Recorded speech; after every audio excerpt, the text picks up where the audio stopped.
এবারে আমের ফলন বেশ ভালোই হয়েছে। এবারে শাশুড়ি মায়ের জন্য কিছু না নিয়ে কেজি 5 আম নিয়ে যাব। মানে কেন মানে? কদিন পরেই তো জামাই ষষ্ঠী। আম কাঁঠাল এসব নিয়ে শ্বশুর বাড়ি যেতে হবে না? মা গতকাল চিঠি লিখে পাঠিয়েছেন যে এবারে জামাই ষষ্ঠী করছেন না। কেন? কারণ আমার মা তোমাকে জামাই বলে মানতে পারছেন না। তুমি সারা বছর এত অপকর্ম করে বেড়াও, তাই আর কি। শাশুড়ি মা আমাকে এভাবে অপমান করলেন? আমি এই রাজ্যের মন্ত্রী। মন্ত্রীমশাই,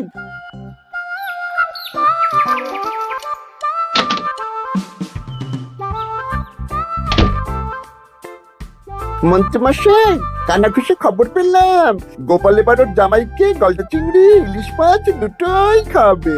বলিস কি রে? গোপালের বাড়িতে জামাই ষষ্ঠীতে হই হুল্লোড় হবে, খাওয়া দাওয়া হবে, আর আমি সেদিন বাড়িতে বসে আঙ্গুল কামড়াবো। ইস! তাহলে গোপালের হই হুল্লোড় ভেস্তে দিন। ঠিক বলেছিস। শোন, দুটো চিঠি লিখতে হবে, মানে ভালো কাউকে দিয়ে লেখাতে হবে। কি চিঠি?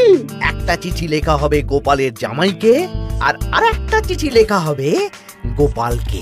চিঠিতে কি লেখা থাকবে মন্ত্রী মশাই? গোপালকে যে চিঠিটা পাঠানো হবে সেটাতে লেখা থাকবে জামাই ঘুরতে যাবে বলে এবছর জামাই ষষ্ঠীতে তারা আসতে পারবে না। আর জামাইকে যেটা পাঠানো হবে সেটাতে লেখা থাকবে গোপাল এবার রাজবাড়ির কাজে খুব ব্যস্ত, তাই জামাই ষষ্ঠীতে কোনো আচার অনুষ্ঠান করতে পারবে না, তাই এবারে জামাই ষষ্ঠী হবে না, তাই তো? একদম তাই। তোরা এই চিঠি পাঠানোর ব্যবস্থা কর। অন্তত নিজের মনে শান্তি না থাকলেও গোপালের অশান্তি দেখলে একটু তো সুখ হবে।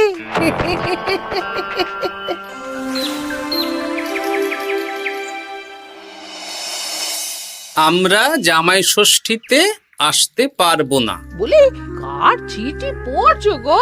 আমাদের জামাই লিখে পাঠিয়েছে গো, এবারে ওরা আসতে পারবে না। ওরা নাকি বাইরে কোথায় ঘুরতে যাচ্ছে। বলো কি? সারা বছর একটা দিন একটু জামাই আদর করার সুযোগ পাই, এবারে সেটা হবে না? আমিও তো তাই ভাবছি গিন্নি, জামাই বাবা জীবন ঘুরতে যাওয়ার আর সময় পেল না। আমার মনটা খুব খারাপ লাগছে গো। আমি কিভাবে জামাই আদর করবো গো?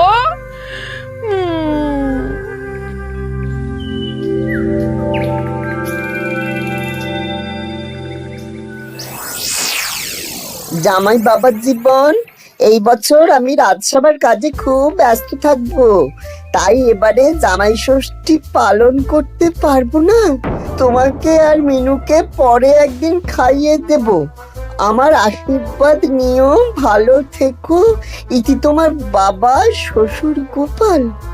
হ্যাঁ, এই তুমি কার চিঠি পড়ছো গো? তোমার বাবার চিঠি গো।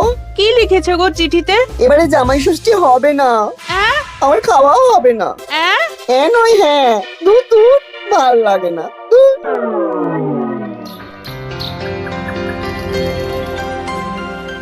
সবার খবর কি বলো? খবর খুব খারাপ মহারাজ। কেন গোপাল? কত আশা করেছিলাম এবার একটু জাঁক জমক করে হই হই করে জামাই ষষ্ঠী পালন করব, কিন্তু সেটা এবারে আর হবে না। কেন গো গোপাল, তোমার কাজে কে আবার বাধা দিল?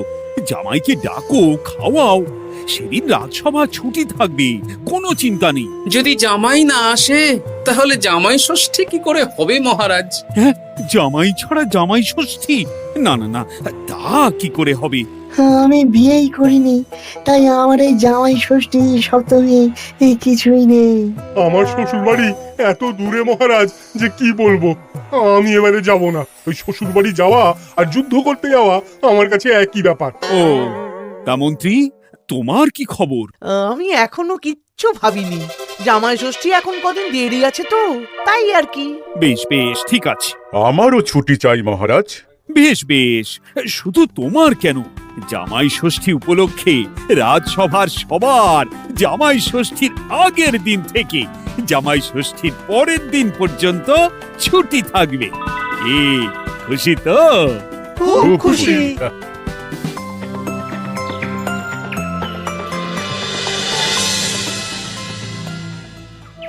এ কি গো গিন্নি, আজ শুধু আলু সেদ্ধ আর ভাত। আমার মনটা ভালো নেই। তোমার ইচ্ছে হলে তুমি নিজে রান্না করে খাওগে যাও। তা তোমার আবার কি হলো? কি হলে তুমি জানো না বুঝি? আমাদের জামাই আসবে না। প্রত্যেক বছর উপোস করে থাকি, জামাই বাবা জীবনকে খাওয়ায়। জামাইকে খাওয়ানো কত কত পুণ্যের কাজ। ও এই ব্যাপার, তুমি খাওয়াতে চাও তো? শোনো গিন্নি, আমার মাথায় একটা বুদ্ধি এসেছে। এতে তোমারও পুণ্য লাভ হবে। কি বুদ্ধি শুনি? আমাদের রাজ্যের বেশ কয়েকজন জামাইকে খাওয়ালে কেমন হয়? মানে যারা ধরো জামাই ষষ্ঠীতে শ্বশুর বাড়িতে যেতে পারবে না। মানে মানে এই যে ধরো না, আমাদের সেনাপতি তো দূরে শ্বশুর বাড়ি বলে এবছর যাবে না। ওকে বা ওর মতন আর কয়েকজনকে যদি জামাই ষষ্ঠীর দিন আমরা খাওয়াই, তাহলে কেমন হয় গিন্নি? তাহলে তো বেশ ভালোই হয় গো। এই বছর আমাদের নিজেদের এক জামাইকে না খাওয়াই, অনেক জামাইকে একসাথে খাওয়াবো। হ্যাঁ বেশ, তাহলে তুমি গ্রামে কয়েকজন জামাই খোঁজো। ঠিক আছে গো, ঠিক আছে। আমি আজ বিকেলে দেখছি।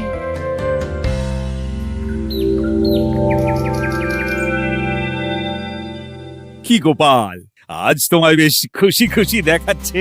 গতকাল দুঃখ ছিল, কিন্তু আজ আনন্দ আছে মহারাজ। কেন গোপাল, আমাদেরকেও বলো, এত আনন্দ কিসের? ময়ূরের পেখম, পায়রার পালক, গোপালের মনে কিসের আনন্দ, কিসের পুলক? আমি ভেবেছি এই বছর জামাই ষষ্ঠীতে একটা না, অনেক কটা জামাইকে আমার বাড়িতে খাওয়াবো। এ কি গোপাল, আমরা যতদূর জানি তোমার তো একটাই মেয়ে আর একটাই জামাই, তাহলে অনেক কটা জামাইকে কি করে খাওয়াবে শুনি? এই তো যারা ধরুন কোনো কারণে শ্বশুর বাড়ি যেতে পারবে না, তাদেরকে নিমন্ত্রণ করে খাওয়াবো। আর আমার গিন্নি ভালো মন্দ রান্না করবে। হ্যাঁ সেনাপতি, তুমি তো এবছর শ্বশুর বাড়ি যেতে পারবে না, তাই এক কাজ করো, জামাই ষষ্ঠীর দিন দুপুরবেলা আমার বাড়িতে তোমার গিন্নিকে নিয়ে চলে এসো। দুপুরবেলা তোমাদের দুজনের নিমন্ত্রণ রইল। হ্যাঁ সত্যি? হ্যাঁ গো সেনাপতি, সত্যি। কি মজা! হ্যাঁ, আমার গিন্নিটারও মন খারাপ ছিল, আর কিছু বলবে না। বেটা গোপাল কিছু না কিছু একটা উপায় বের করে ফেলবে। আমার একটাও পরিকল্পনা সফল হয় না। দূর দূর। তা গোপাল, কতজনের আয়োজন করছো তুমি? এখনো হিসেব করিনি মহারাজ, সে যা হবে দেখা যাবে। আমার গিন্নি যেমন রান্না করতে ভালোবাসে, তেমন খাওয়াতেও ভালোবাসে। খাওয়াও খাওয়াও, প্রাণ ভরে খাওয়াও।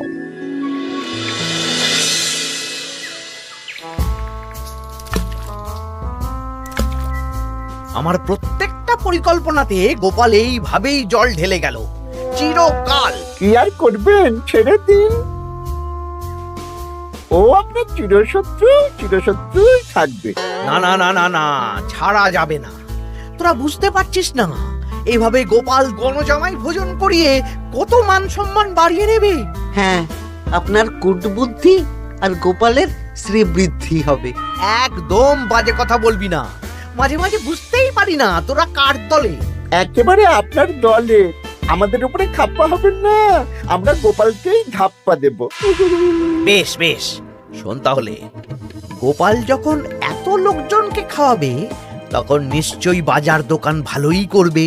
হ্যাঁ, তা তো করবেই। গোপাল তো আর নিজের ঘরের ভিতরে চাষ করেন না, সবই বাজার দোকান থেকেই কিনতে হবে। তোরা আজ থেকেই সব দোকানে দোকানে খোঁজ নিতে শুরু করে দে, গোপাল কোথায় কি কি বায়না করছে। আচ্ছা, তারপর ওই মালপত্র বাজার দোকান থেকে আর গোপালের বাড়িতে যেন না পৌঁছয়, সেই ব্যবস্থাটা করতে হবে। মানে বলতে চাইছেন গোপাল বাজার দোকান থেকে বড় কিছু নিয়ে বাড়ি ঢোকার আগেই সেটা ওর হাত থেকে ছিনতাই করতে হবে, তাই তো? একদম তাই। যা, এক্ষুনি সব দোকানে দোকানে খোঁজ নেওয়া শুরু কর। ঠিক আছে মন্ত্রী মশাই।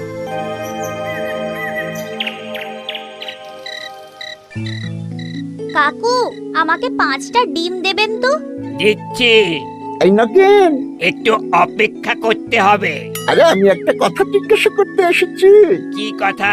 বলছি গোপাল কি বড় কিছুর বায়না করে গেছে বা ফর্দ দিয়ে গেছে? না না, গোপাল তো আজ আসেনি। কেন? না, এমনি। এ কি, বটা কাকা দাদুর খোঁজ খবর নিচ্ছে কেন? ব্যাপারটা দাদুকে জানাতে হবে। এই নে 5টা ডিম।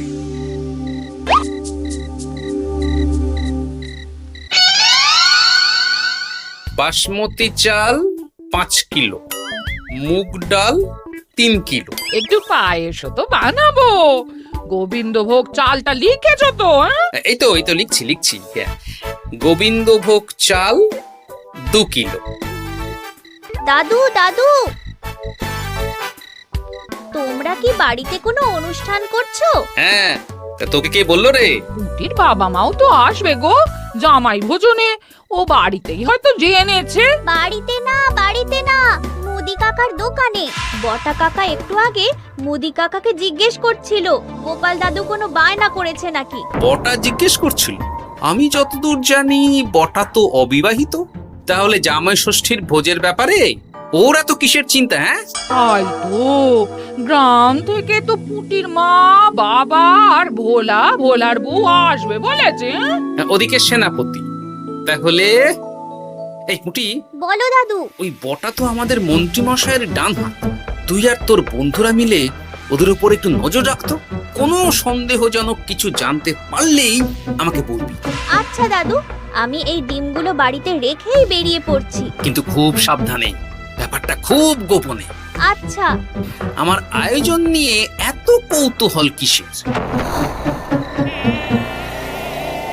এই পুটি, সেই কখন থেকে এই ঝোপের আড়ালে মশার কামড় খাচ্ছে। চুপ চুপ, ওই তো ওরা মন্ত্রী মশাইয়ের বাড়িতে ঢুকছে। চল তাহলে জানলার ফাঁক দিয়ে শুনি। কিরে, কোনো খবর পেলি? না মন্ত্রী মশাই, এখনো অব্দি গোপাল কোনো দোকানে মালপত্রের বায়না করেনি। মনে হচ্ছে এখন ফর্দ বানাতেই ব্যস্ত। ওই ফর্দের একটা জিনিসও গোপালের ঘরে যেন না ঢোকে। সব ভেস্তে দিতে হবে, বুঝলি? সব ভেস্তে দিতে হবে। তোরা সব সময় নজর রাখ গোপালের উপর। সে তো রাখছি মন্ত্রী মশাই। গোপাল কোনো দোকান থেকে একটু বেশি মাল কিনলেই হাওয়া করে দিবি, কেমন? এ নিয়ে আপনি কোনো চিন্তা করবেন না। দেখলেন তো, গোপাল আর গোপালের জামাইকে এমন চিঠি পাঠালাম, ব্যাটারা দুদিকেই বোকা হয়ে গেল। চিঠি পড়ে গোপাল ভাবছে জামাই আসবে না, আর জামাই ভাবছে আয়োজন হবে না। কেউ বুঝতে পারলো না যে চিঠিটা আপনি পাঠিয়েছেন। এইরকম ভাবেই এবারেও সূক্ষ্ম কাজ করতে হবে।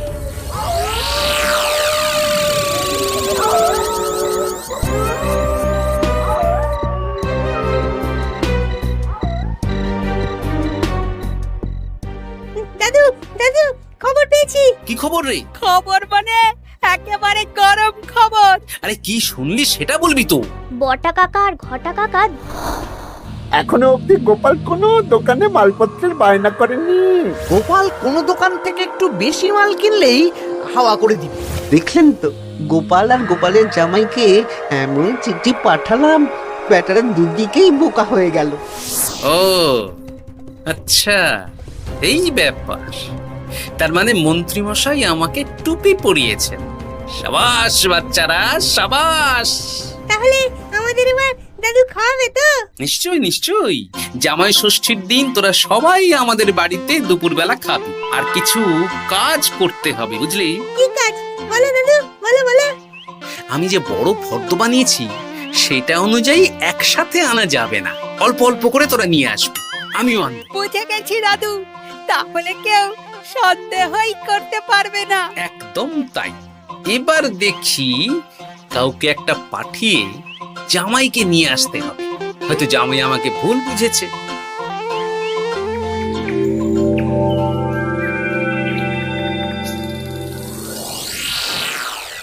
কাকু, আমাকে 500 গ্রাম গোবিন্দভোগ চাল দাও তো। আমাকে 100 গ্রাম হলুদ দেবে। আমাকে 50 জিরে। দিচ্ছি।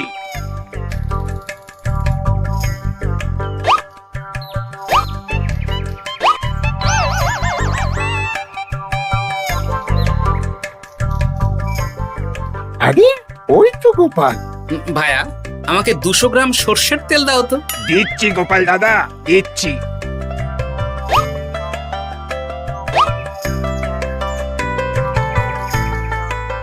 কি কিনলে গোপাল? তেল কিনলাম, সর্ষের তেল। এইটুকু? ওই আমাদের কর্তা গিন্নি দুজনের সংসার, এইটুকু তেলেই দুজনের চলে যাবে। তো তোর লাগবে? না না, আমি তেল নিয়ে কি করব? তাহলে জিজ্ঞেস করছিস কেন? এমনি।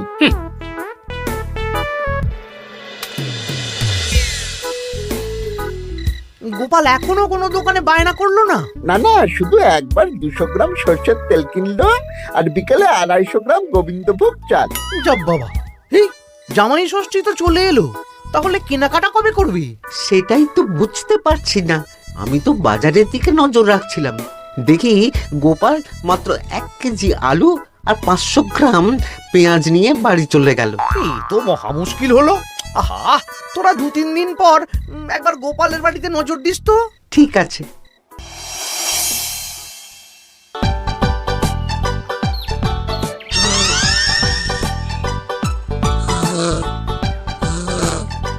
মা ঘুমোচ্ছে, এই সুযোগ। চল পাঁচিল টপকে রান্নাঘরের পিছনে যাই। হ্যাঁ চল।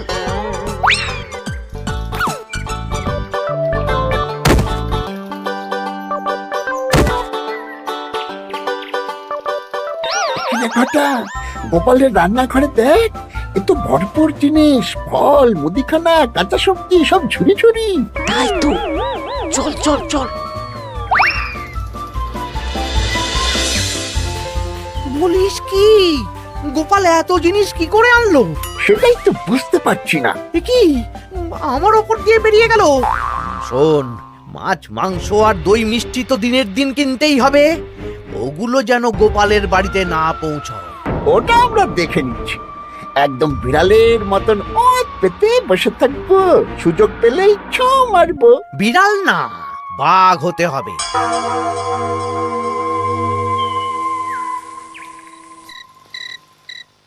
বলি আজ বাদে কাল তো জামাই ষষ্ঠী, কিন্তু মাছ মাংস দই মিষ্টি সেটাও আসবে গিন্নি।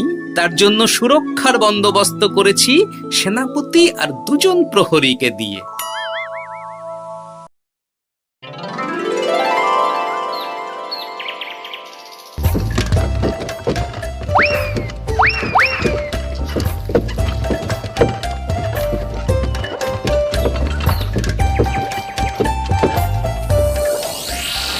বেটা, গোপালকে মাছ মাংস দই মিষ্টি নিয়ে এই রাস্তা দিয়েই ফিরতে হবে। বাড়ি পৌঁছাতে পারবে না, তার আগেই হবে আক্রমণ।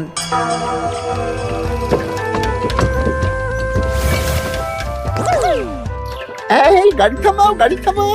কি হলো গো? ও গোপাল দাদা, সামনে ডাকাত। 7 সকালে ডাকাত? মনে হয় খুব বোকা ডাকাত। এই গাড়িতে যা যা আছে এক্ষুনি সব আমাদের দিয়ে দাও। নইলে খেচাং ফু। গলাটা তো বটা ঘটা। কিরে, তোরা মুখে কাপড় চাপা দিয়ে ডাকাতির অনুশীলন করছিস? বাজে কথা না বলে মাছ মাংস দই মিষ্টি আমাদের হাতে তুলে দাও গোপাল, নইলে। নইলে কি? হ্যাঁ, তার আগে যে অন্য মজা আছে। কি মজা? কিরে, তাল পাতা সেপাই হয়ে ডাকাতি করছিস? এই সেরেছে সেনাপতি। চল বেটা, আজ তোদের জবাই হবে। ওরে বাবারে, আমাদের ছেড়ে দাও। সেনাপতি, এক কাজ কর, ওদের আমাদের সাথে নিয়ে চলো। বাড়িতে কাজের লোকের অভাব আছে কিনা। সেটাই ভালো হবে, চলো চলো।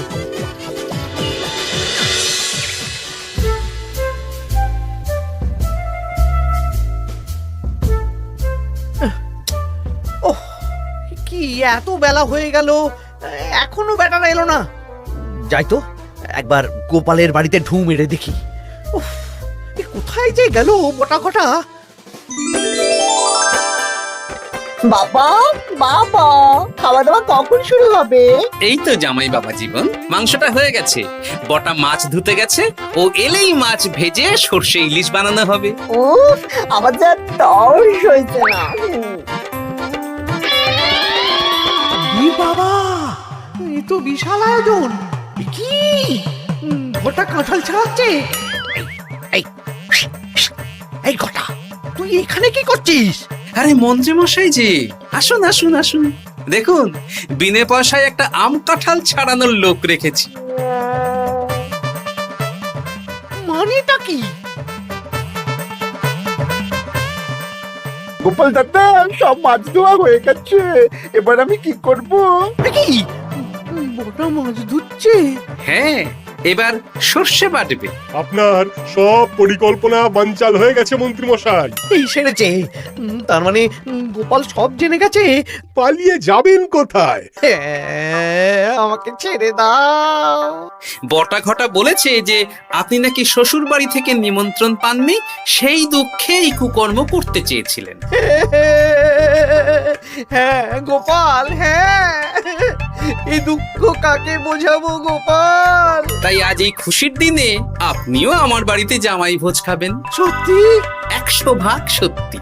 আজ আর কোনো শত্রুতা না করে আসুন, ভালো করে হাত পা ধুয়ে ঘরে বসুন। সত্যি গোপাল, তোমার মনটা কি বড়। মন না, পেট। এই সেরেছে, মন্ত্রীমশাই আর গোপালের ভাব হয়ে গেল। তাহলে আমরা এবার থেকে কার হয়ে কাজ করব? আমাদের বাড়িতে সকালে বাসন মাজবি আর রাতে ওনার বাড়িতে। হ্যাঁ, জয় গোপাল বাবা শ্বশুরের জয়। শুভ জামাই ষষ্ঠী।